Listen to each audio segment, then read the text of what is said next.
Hello, this is Nathan with UnitConnect, the online property management software company. In this video tutorial, I'm going to be covering how to update vendor notes.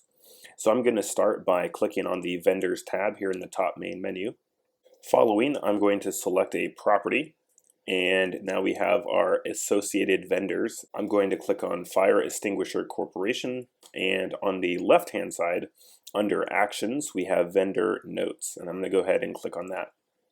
So here we can see that we have 4 subtabs: Vendor Details, Accounts, Transactions, and Notes.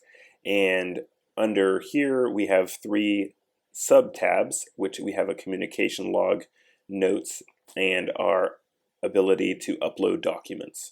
So in this example, I can add a note to our communication log by clicking Add here at the bottom, and we'll put the log date as today.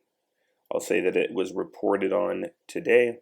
Let's say it was reported by the property manager, and let's say that we need action by next week, and so currently the status will be pending for this action. So I'll go ahead and click Save.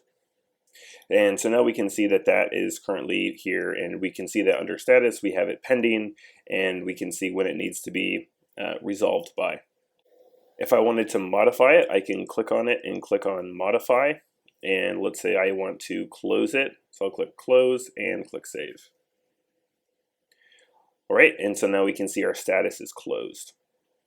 In addition, if we wanted to make further notes, I can click on the Notes tab, and we have the ability to make any notes here.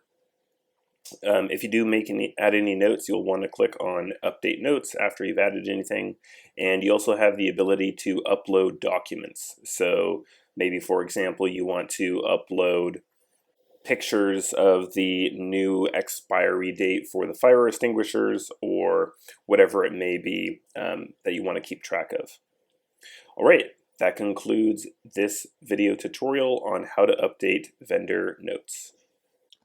All right, that concludes this video tutorial. I hope that you found it helpful and informative. Please stay tuned for future updates, and I'll see you on the next video. Thank you so much.